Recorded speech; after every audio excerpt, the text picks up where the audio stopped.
مرزا تنقید بیگ کئی دن سے خاصے مقبوضہ سے ہیں۔ جب بھی ان کی طبع نازک پر کوئی بات گرا گزرتی ہے تب وہ قبض سے ملتی جلتی کیفیت سے دوچار ہو جاتے ہیں۔ اب ان کے مزاج آشنا ہے، اس لیے اندازہ لگا لیا کہ ضرور کوئی بات انہیں اندر ہی اندر کھائے جا رہی ہے۔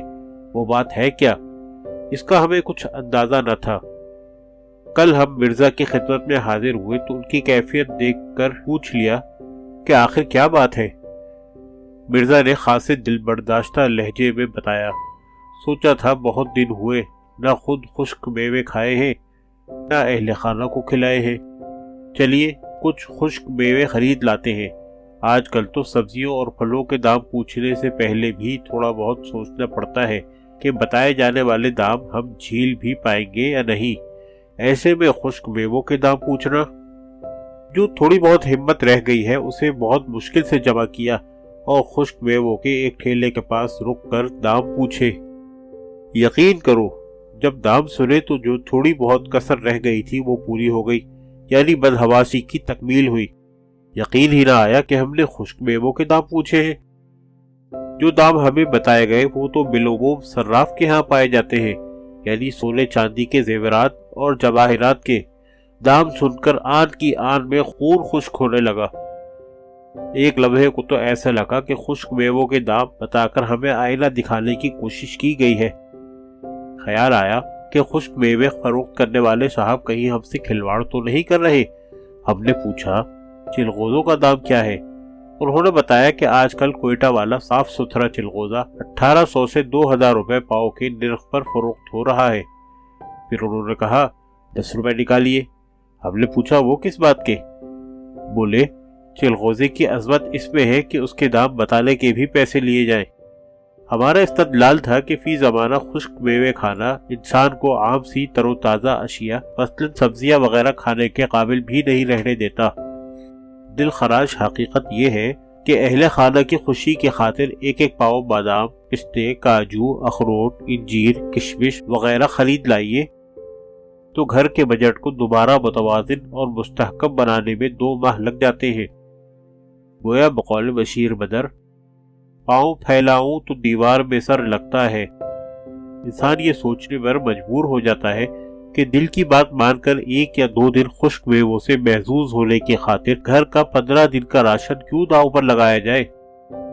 صورتحال کی نوعیت اور نزاکت دیکھتے ہوئے ہم اس نتیجے پر پہنچے ہیں کہ وہ وقت زیادہ دور نہیں جب کم از کم چلغوزوں کی حد تک تو معاملہ تصویری رہ جائے گا، یعنی گھروں میں چلغوزوں کی تصویریں ٹنگی ہوگی اور لوگ تصویر دیکھ کر منہ چلاتے ہوئے چشم تصور کی آنکھ سے چلغوزے کھایا کریں گے، اور پھر کچھ عرصے بعد بادام، کاجو وغیرہ کی تصاویر بھی گھروں میں ٹنگی ہوئی دکھائی دیں گی۔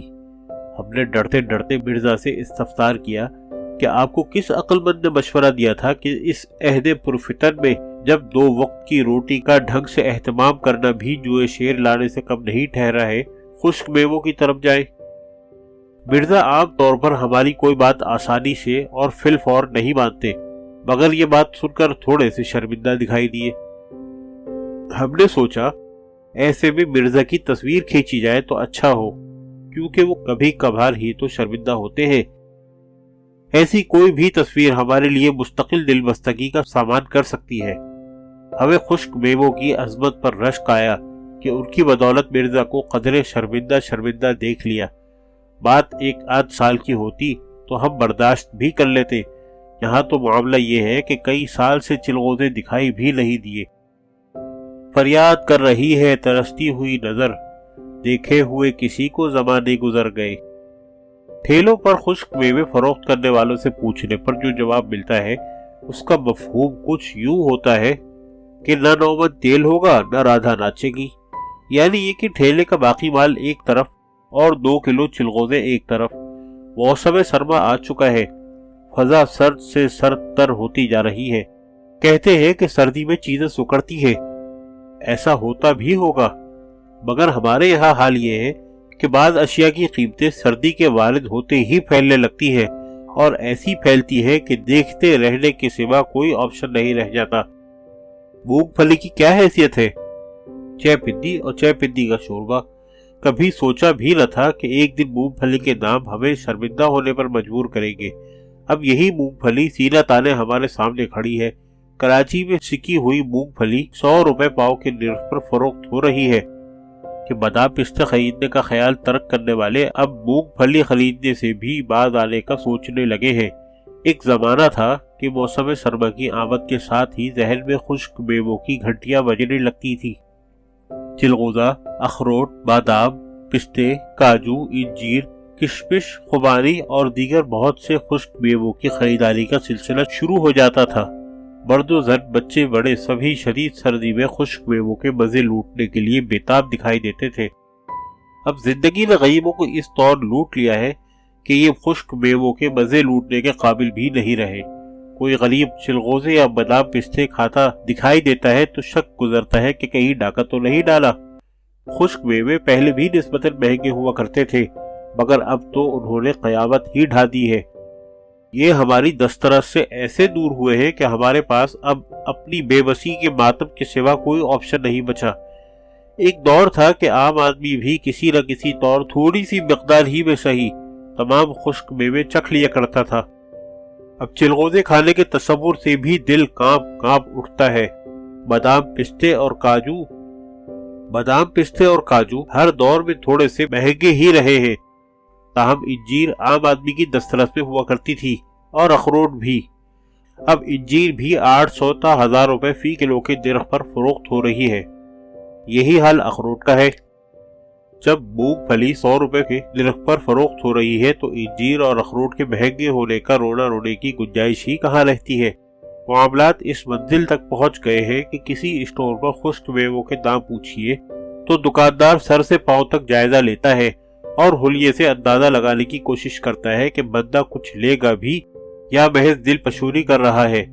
کبھی کبھی ایسا کوئی خریدار اپنی جان کا دشمن محسوس ہو رہا ہوتا ہے۔ خشک میووں کے دام پوچھنے والے بعض افراد کو دکاندار گھورتے ہوئے زبان بے زبانی سے کہہ رہے ہوتے ہیں، دامن کو ذرا دیکھ، ذرا بند قبا دیکھ۔ بعض دکاندار تو ایسی ظالم نظروں سے دیکھتے ہیں کہ خشک میووں کے دام پوچھنے والے کو محسوس ہوتا ہے عدل سے تیری نگاہ جگر تک اتر گئی۔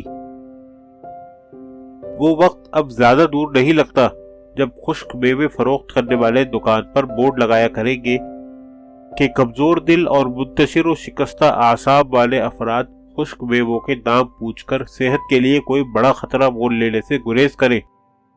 بعض افراد کے لیے یہ پیغام بھی درج ہو سکتا ہے کہ خشک میووں کے دام پوچھ کر شرمندہ نہ ہو۔ تیسری لائن یہ بھی ہو سکتی ہے کہ کشمیر کی آزادی اور شیخ رشید کی شادی تک غریبوں کے لیے خشک میووں کے دام پوچھ